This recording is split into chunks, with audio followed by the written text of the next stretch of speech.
We are iConnections, and it's time to talk about change. To work together and rebalance our global systems. To create a more equitable world for everyone. To celebrate women and their achievements. Acknowledge their trials and their triumphs. To challenge biases and recognize that the leadership of women is essential. We choose to invest in our future because equality is non-negotiable for investment. And change emerges from leadership. We must overcome discrimination, challenge gender inequality, and balance our responsibilities. Every challenge comes with a choice. I choose to challenge. I choose to challenge. We choose to challenge.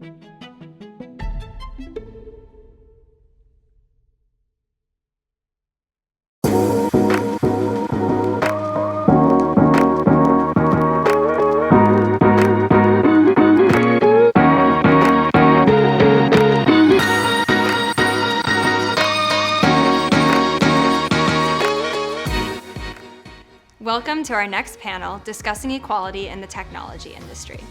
This panel is sponsored by Cowen, a diversified financial services firm headquartered in New York City with nearly 14,000 professionals worldwide.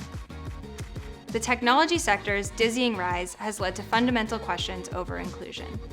We're proud to introduce Barbara Turner, the CEO of London-based technology investment firm Marcho Partners. Previously, she spent 13 years at Morgan Stanley in prime brokerage, where she headed the EMEA business and was involved in over 100 of the largest hedge fund launches in Europe. We also welcome Monel Amin, founder and CEO at Diligence Vault, the first two-way digital ecosystem for asset managers and allocators. Finally, we have Anya Klimbovskaia, COO and co-founder of Diversio, a leading technology startup using AI to help organizations become more inclusive. We hope you enjoy the session. Thanks, Anya and Barbara, for joining us for this discussion on making tech equal. I know both of you have come from the industry and have taken an entrepreneurial path, which is either completely into the tech world or is navigating into the tech world. So the first question for both of you is, before you enter the tech world, what was your impression of gender equality in the industry? And how has it been once you've been part of the tech world? Shall I go? I'll go first. So my background, I came from finance, and diversity and gender equality has always been a big topic in the finance industry. And I guess I didn't have any kind of strong, and I've lived through kind of 14 years of banking and the progression that's been made in that space. So I probably didn't have a very strong view on how I thought it was going to look in tech. I think I probably thought that tech is a less aggressive industry, and as a result, more collaborative in a way. And as a result, there would be better kind of gender equality in it. I think now that I've spent some time in the industry, I think that it depends where on the tech stack you're looking at. So I think within the VC community, I think that there's pretty good female representation. I will caveat that by saying that it's a new industry for me, and when I find myself in a room, I gravitate towards the other women in the room. So my network's always built up through women first. So I may be a little, if there's any VC women out there who are like, oh my God, there's no women in this industry, I'll just caveat that that's my view. Our investment team is made up of engineers rather than investment people. And I have to say that we've struggled a bit to find female engineers from a recruitment perspective. Not that they don't exist, but we've definitely seen much more male candidates than female candidates. And then the third part of our business, we run an entrepreneur in residence program.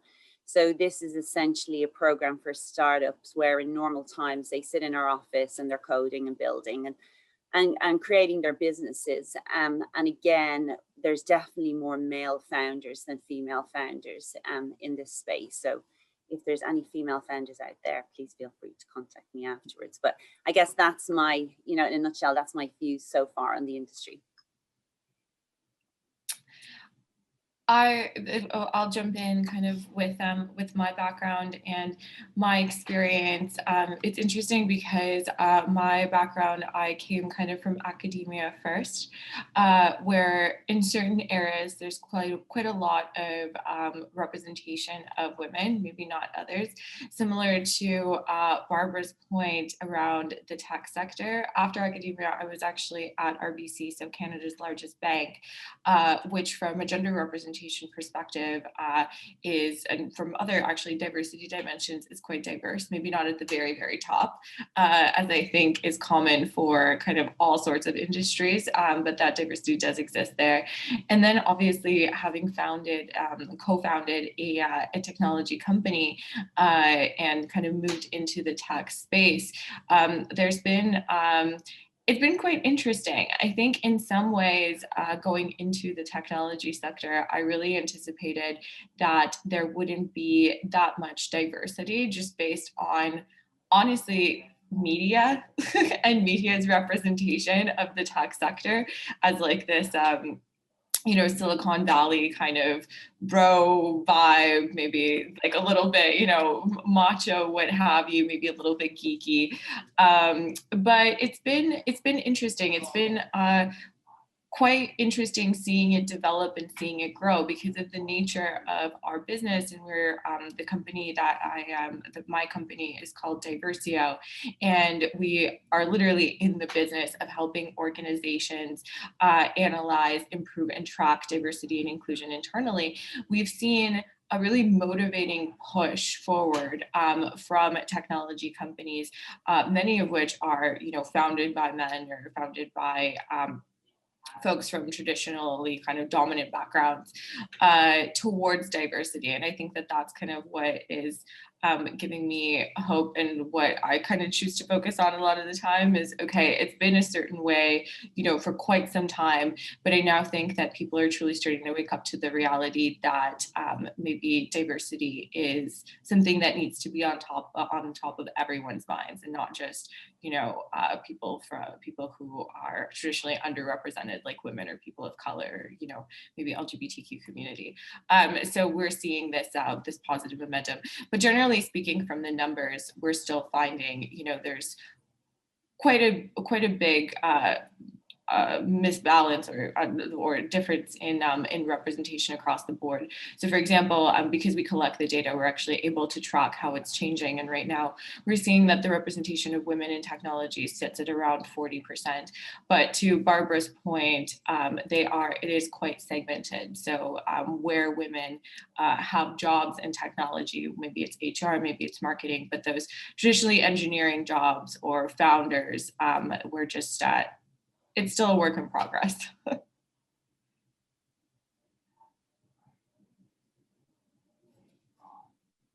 So a quick follow-up on that. So what have you done within your organizations, and what steps have you really taken, and that affects change in your current company or your prior company? Although I think the prior company was more non-tech, but would love to see if you've seen the same things work or different things work in different environments, and what steps are you taking? Yeah, so to my point, I mean, I spent 13 years at Morgan Stanley, and it was a very well-run machine. And very early on, they realized there was a need at school level, not just university level, to readdress the imbalance in it.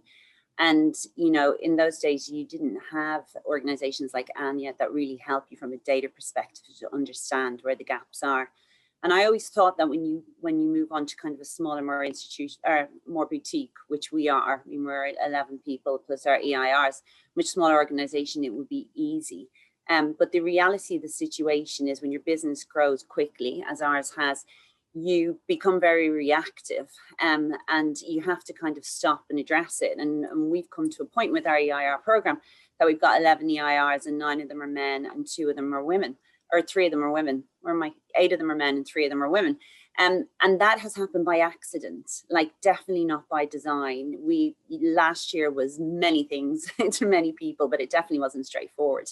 And we added people remotely, and they came through our network. And it was only when I got to the start of this year, I said, we just have to stop now, and we have to draw a line in the sand and we have to say the next EIR we take on has to be female, and you just have to be as blunt as that to readdress the imbalance, because it doesn't always come from a bad place or like an intention or too much unconscious bias. It can happen because your business becomes, you know, reactive because it's growing.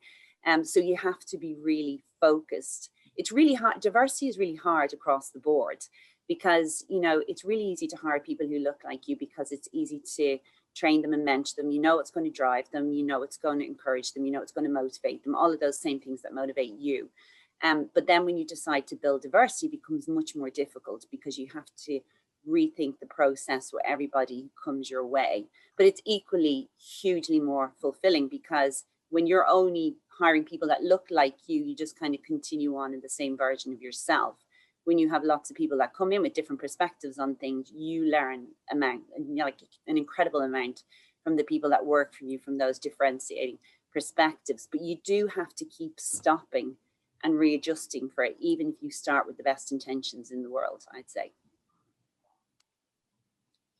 Yeah, I definitely agree. I think that the challenge here is that it's the systemic barriers, right? And the word systemic really means that they are the barriers that exist and push you or pull you towards a certain direction without you necessarily having to play an active part in it. It's not a lot of the time people want to, have diverse teams now. It is top of mind for them, but what's difficult to realize is that you actually need to be implementing really mindful and making mindful decisions and implementing mindful changes into all of your processes.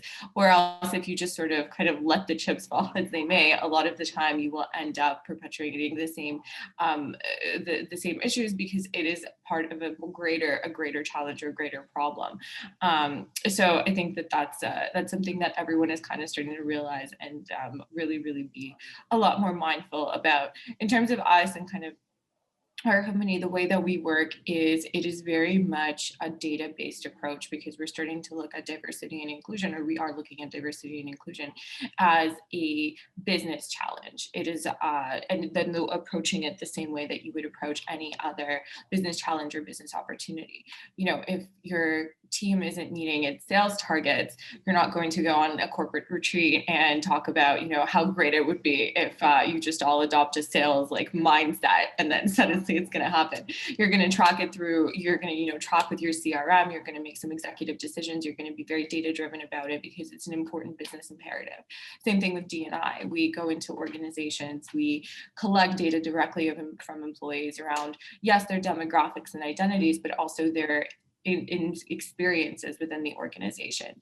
And using this, we're able to provide insights or produce insights on how the workplace is different for individuals within the company. So maybe, you know, men are, as an example, are an 8 out of 10 on culture, 9 out of 10 on culture. You know, they're feeling heard, they're feeling valued by their teams, but women are 3 out of 10. It's that delta that is then an indicator that there is a systemic barrier or bias that is being faced by women in this example that you then need to resolve. And then the resolution component is equally as important once you diagnose the problem.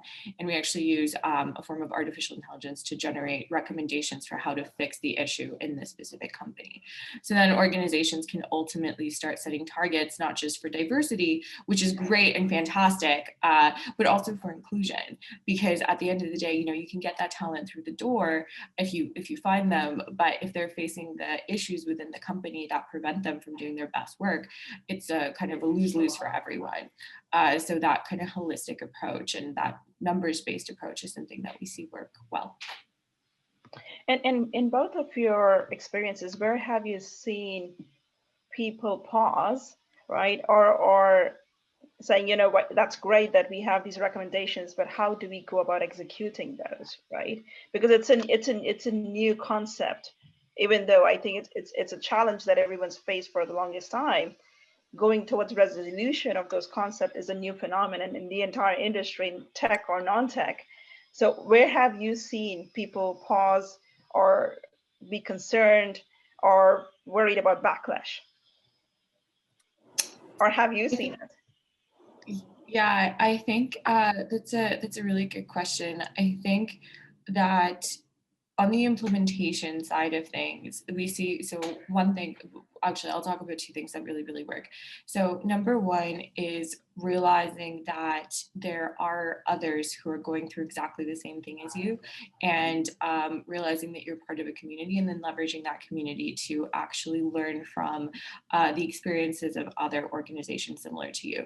So a lot of the work that we're actually doing kind of across industries. So for example, at the moment, we're working very closely with investors or VCs and private equity firms to assess their diversity inclusion within the funds themselves, but also externally kind of looking at their portfolios.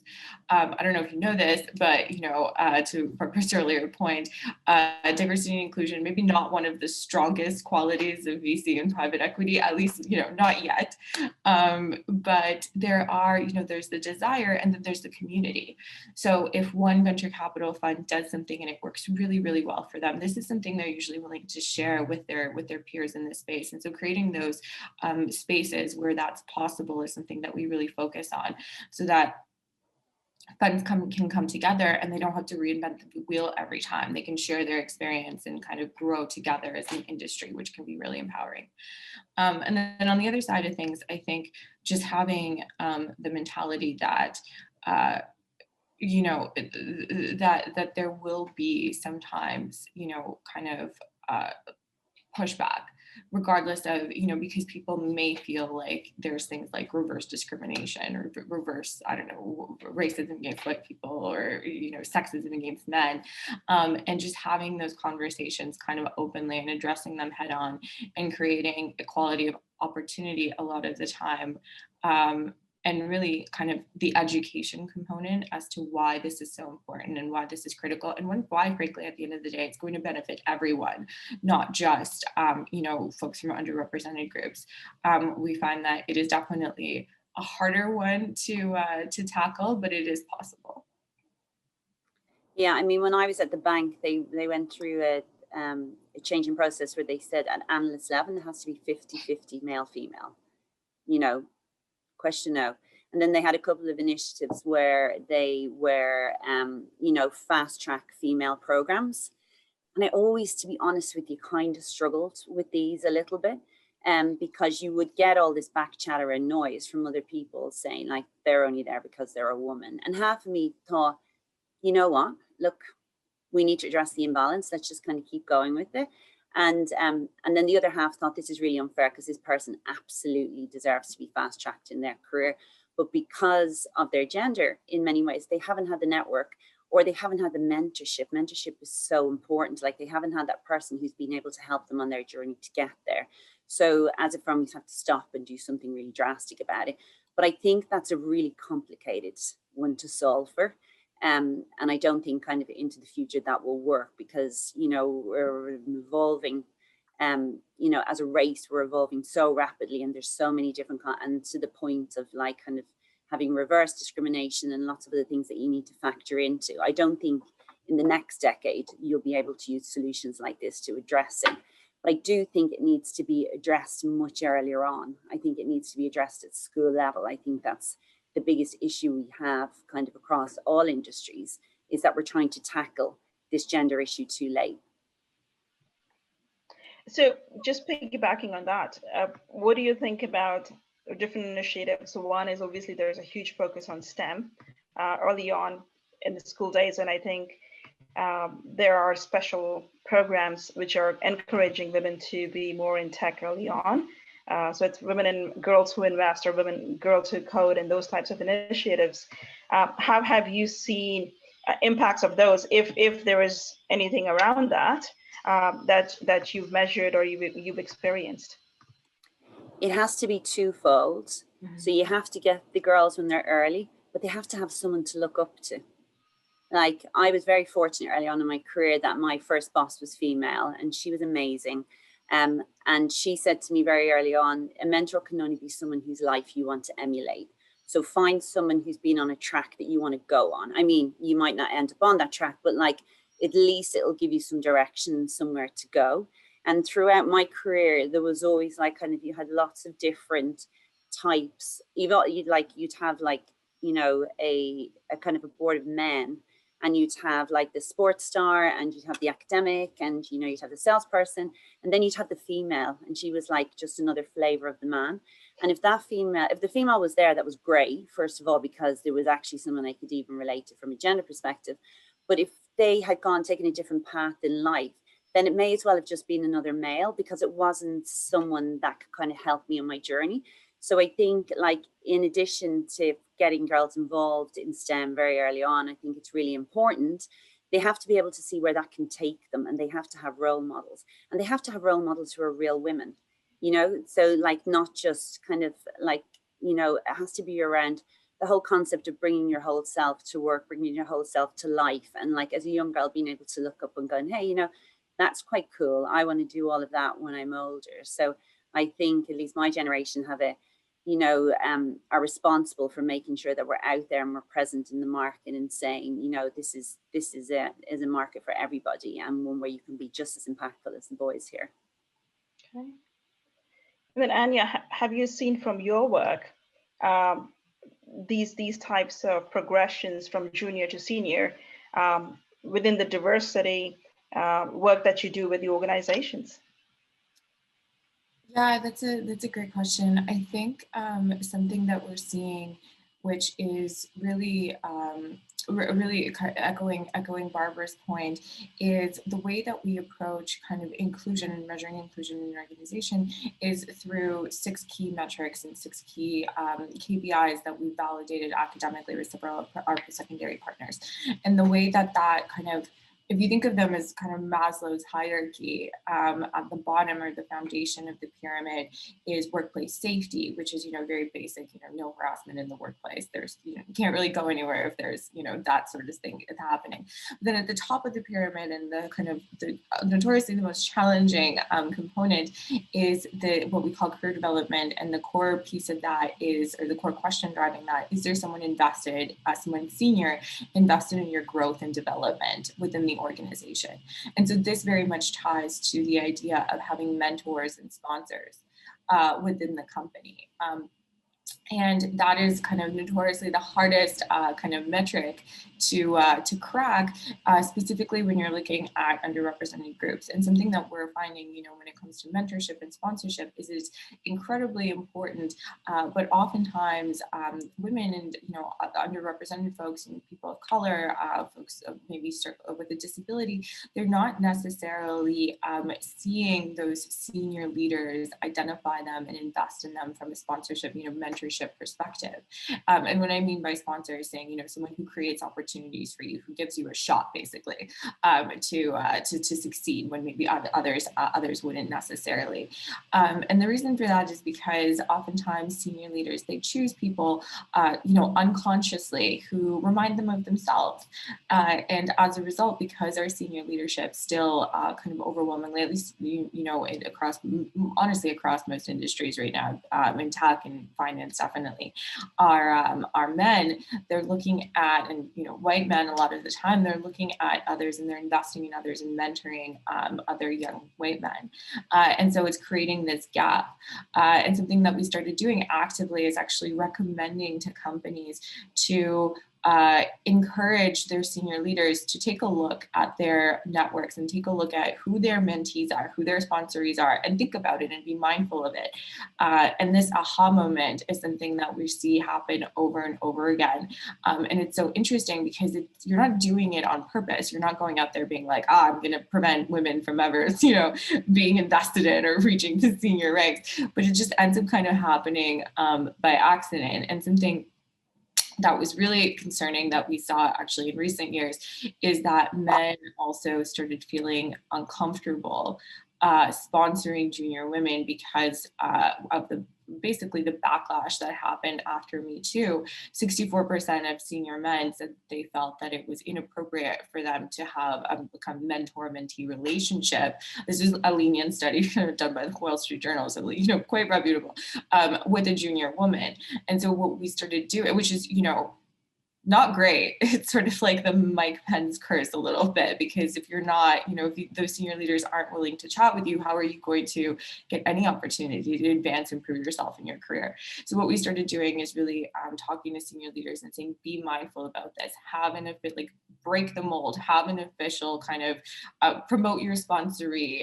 My co-founder, actually, Laura, she started a program or a movement called #GoSponsorHer, where senior men would post on social media, and it really took off and went viral. It was really, really great.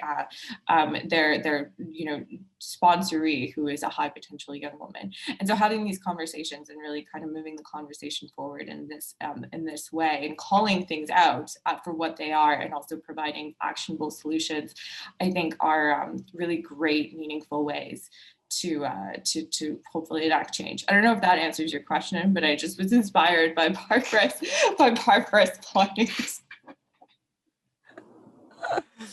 No, it does, and I think that's a very interesting take. So you've both been incredibly successful in your career and have done different things, and also have transitioned from one industry to the other. Have you ever felt handicapped being a woman in different phases of your life? And I know this is a difficult question to answer, and then what did you do if you did feel that? God, yeah.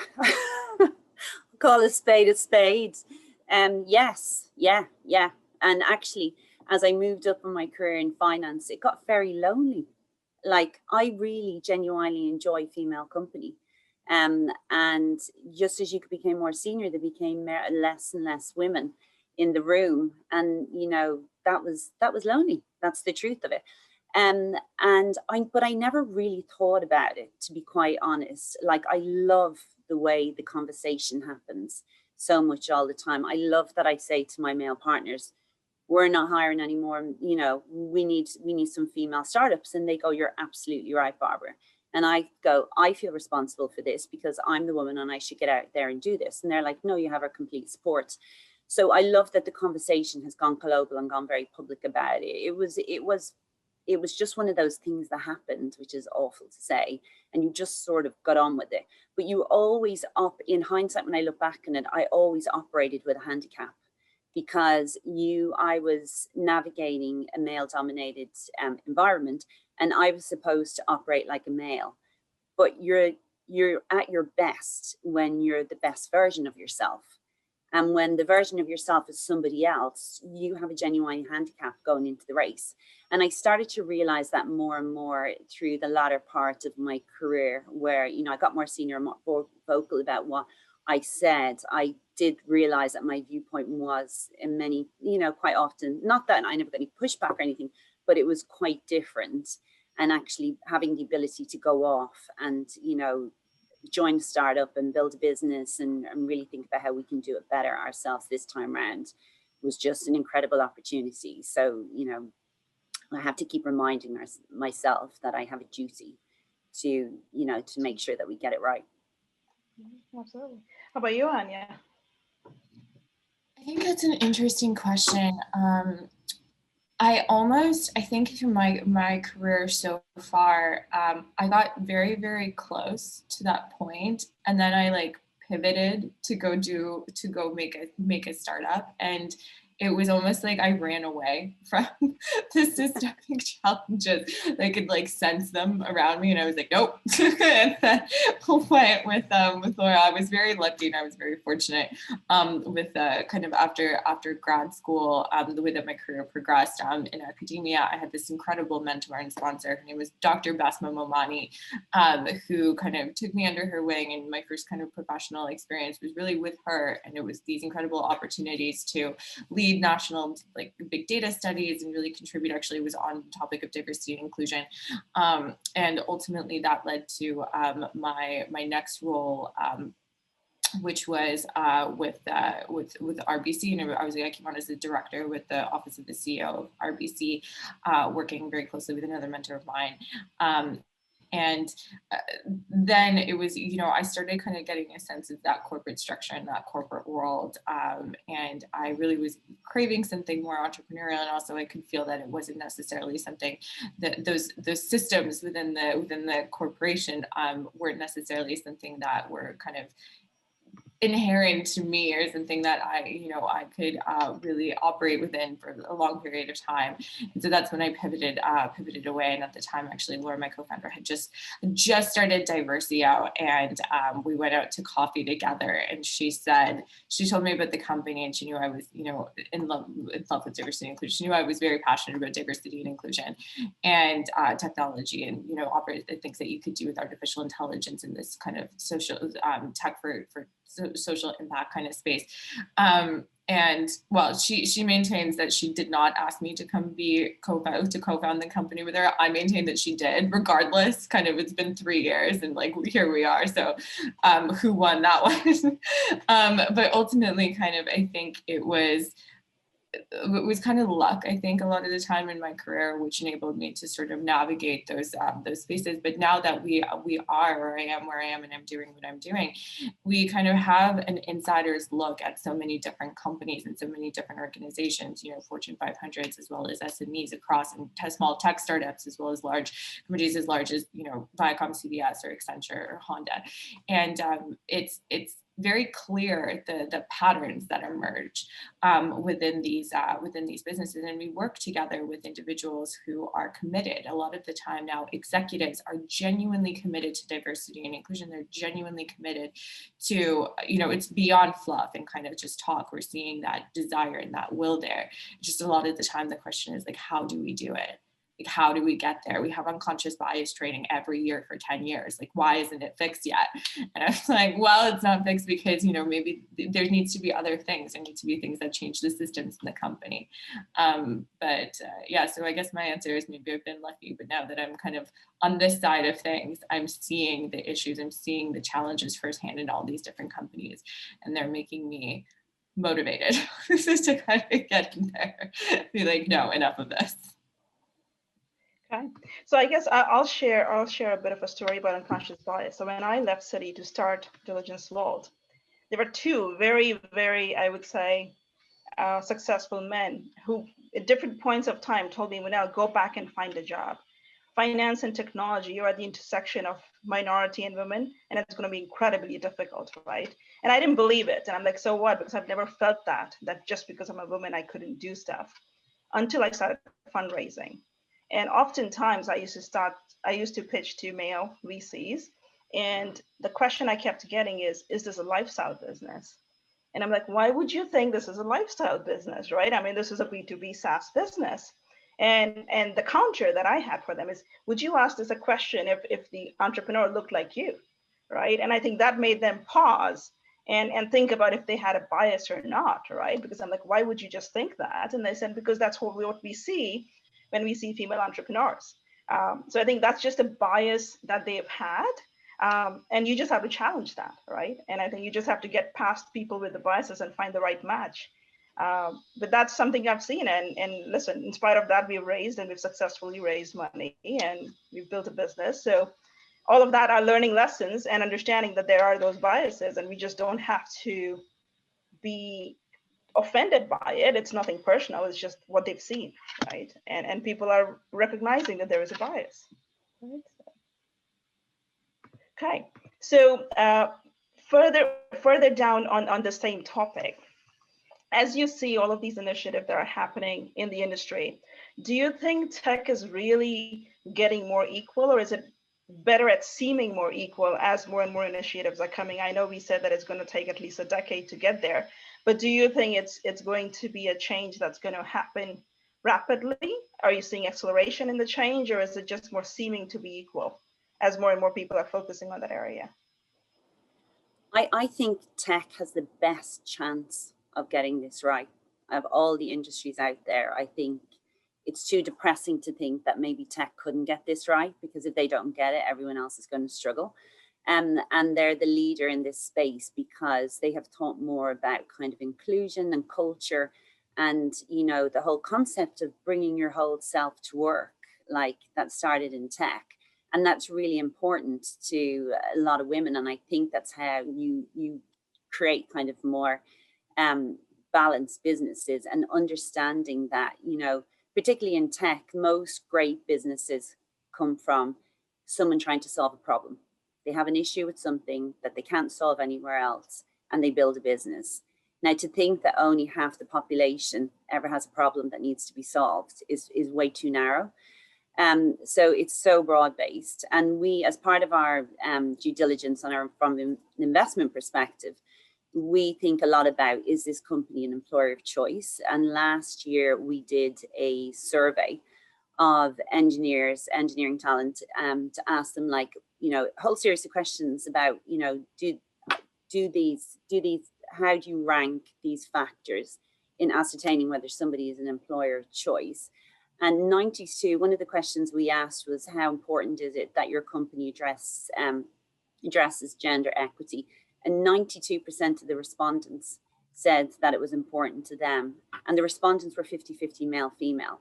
So this is not just coming from one side of the coin. Like, you in tech, it's typically a more collaborative process, and women, typically, everything here today is generalization, which I hate, but like, just to keep the conversation going, like this kind of inclusive, collaborative process. And if you can marry it up with, a culture whereby, you have, another question we asked was around parental leave, like, how important is it that there's equal parental leave? And again, 86% of respondents said it's really important.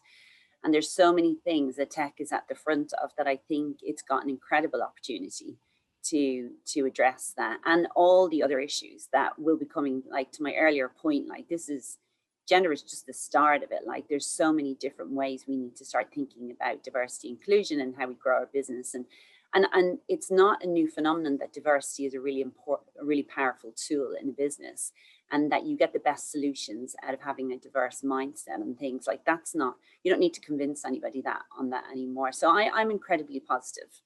We're definitely not there yet, though. We're definitely not there. We're at the foot of the mountain, I would say, but we're making good pace. I honestly agree. I don't even know if I have anything that interesting to add to that. You have to be positive. You have to be optimistic. I think one of the things that I will kind of say, in addition to Barbara's excellent points, is that we are seeing a perceptible shift in how diversity and inclusion is approached. I think that the upside, so the benefits to revenue, performance, to productivity, the business case has been made, and it was made for a while. I think one of the differences that we're seeing now is that the downside of not doing it is becoming more and more clear over the last couple of years.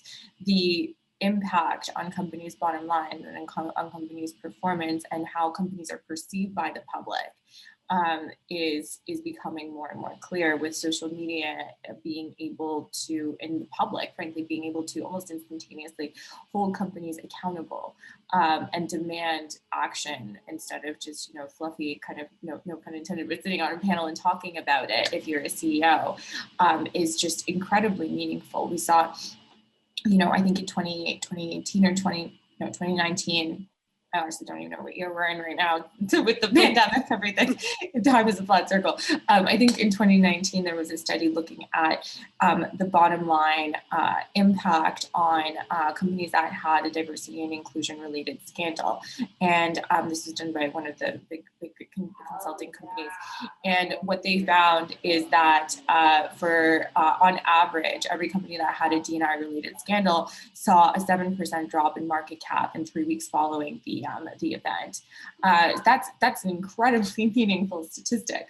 So now that is combined with, listen, if you do this, if you really genuinely invest in diversity and inclusion, this will, bring innovation. This will bring expansion to new markets. This will make your product stronger, you more resilient as a company. If you don't do this, if you have a toxic culture, if you can experience something like a walkout, you can be, canceled or whatever, for lack of a better term, by social media, your clients, your customers, your shareholders will turn away from you. And so these two things, I think, in combination, and the ability of the public to demand more action from companies, is really having a kind of compounding impact, which I think will be long lasting, and it is the new normal. And CEOs get that. And I think that's, whether it's tech, I agree with Barbara. I actually think tech is really well positioned to move quickly, just because by nature of the sector, it moves quickly, or at least, more quickly than other sectors. But it's not just tech. We're seeing this becoming a top conversation in mining, in energy, in, financial services, okay, but in construction, which is typically not somewhere where you would think about diversity and inclusion. We have clients coming on from the construction sector we have a CEO of a company saying, I want to set the new normal. This is no longer okay, what's happening in the construction industry. Forget this, this is I'm being the change over here. And that's really heartening, and you kind of want to be part of that momentum. So as we think about the momentum, where do you think in tech would be the leaders? Would it be the tech monopolies and the big companies, or would it be the startups? I know, Barbara, you work with the early stages of tech companies, and Anya, you work with the big companies. So, what views do you have? Is it going to be the newer companies, or is it going to be the established dominant companies that's going to lead the charge here? I think change always, the smaller companies, the startups, they have the ability to be so fast. They're so agile. And even, in a startup, you have a 20-person team. To get to 50% women, it's, 10 people. For a company that's, I don't know, even 10,000 people, that's, 5,000 women. So just in terms of economics or in terms of numbers, it's easier, but also they get it. They see it as the way that tech companies see, agility as their competitive advantage. A lot of them are starting to see diversity and inclusion as their competitive advantage. We have companies, we work a lot, like I mentioned, with venture capital funds, and they assess their portfolio. So they bring our tool to their technology, to their portfolio companies, and the portfolio companies, engage with it, and their employees take our survey, and you provide us with data, and then we generate these insights for the investor. But a lot of the time the question comes up, well, why are companies letting investors do this? If you're not a majority stakeholder, then you really have no say that much, in terms of what a series, like a pre-seed or a seed company does. So why are they still doing it? And the answer is that they get it. They want the numbers, they want the data, they want to be well positioned to make diversity and inclusion their competitive advantage. That's why they're kind of hungry for it. That's why I love working with small tech companies, because they're just, tell us everything, we'll do all this stuff, and we will make this the reason we stand out. We'll make this the reason that we're succeeding. So I think the small companies are going to be the new kids on the block, and they're going to be like, get out of here, we solved this ages ago. Well, I think it's easier to turn a speedboat than a tanker, right? So, and you have this, kind of benefit of being able to look up and see what they did and copy and iterate on it. So it's kind of cheating a little bit in a way, they have led the forefront. So I will give the larger firms kind of the credit around that. I think that, the large tech firms have just done in tech have done an incredible job of socializing this whole issue and bringing everything to the forefront and creating these very kind of open environments that just really, let's be honest, didn't really exist before big tech became such a phenomenal power. So I will give them their kudos for that. Right. No, that's interesting to hear. And I can tell you, as a company that's going from, I would say, 30 to 50 people, that's our plan this year. Hiring becomes such a big area of focus. But the challenges that someone like us faces today is that you only have a finite pool of talent. You're not Google, that you have an infinite pool of talent who wants to work with you. You have a finite pool of talent, and you want to make that decisions quickly. So sometimes you'd be like, you know what? Yeah, we'll consider that in the next hire because we want to do this right now. So that's also the counterbalance against the agility, is you just don't have the big pool of talent who wants to work at an early stage company, and then they want to move fast. So they may sometimes skip. So you have to put those checks and balances to make sure that you don't kick the can down the road. So that's something we've seen as well. Okay. The last thing I'd say on that point is that I think what you'll find as a result of the pandemic, I think you'll have more female entrepreneurs as a result of this. I think people have had a different way of working, different style of working, and and, you know, have kind of worked in more in an isolated fashion. And I think maybe you'll find more people think that this works for me and my life, and this is how I want to work. And I'm kind of willing to take a risk now. Too early to assess, but I'm hopeful that we see that. Oh, fingers crossed. So as we wrap this up, how do you choose to challenge? I guess that's the theme of 2021. So what's your take on that? So I go first. So this is I'm on my how I choose to challenge. I'm on a mission to grow my community. I have had this long, when I was at the bank, I never had an issue with the boys club. In fact, I was always in admiration of it. I thought it was an incredible idea to have a group of people that kind of, you know, knew each other, liked each other, and then helped each other along in life. I never had an issue with it. So one thing I've been really focused on is the girls club, like just creating a community around me where we all just help each other and pull each other along a little further and kind of create opportunity and open up doors and just be a bit kinder. I mean, if 2020 has taught us anything, we just need to all be nicer and more helpful to each other. So that is kind of softly how I'm choosing to challenge. And then also that, like, I have put like a line in the sand, and we are going to readdress kind of on the startup side. I'm heavily focused on finding some more female startups to be part of our program. I think that's a really good one. You know, running a data company, I would be remiss if I didn't say the challenge would be collect the data. Don't be worried. Don't be scared of it. Don't be, you know, afraid that you will find something bad or that you're not doing as well as you hope you're doing, both on the diversity side and the inclusion side. There's no real company out there that's like figured it out, that's solved diversity and inclusion yet. That's not really feasible yet, and we're just not there. But I think step one truly is understanding where you are. And this is a very tired adage at this point, but you know, what gets measured gets done. But it's maybe it's tired because it's true.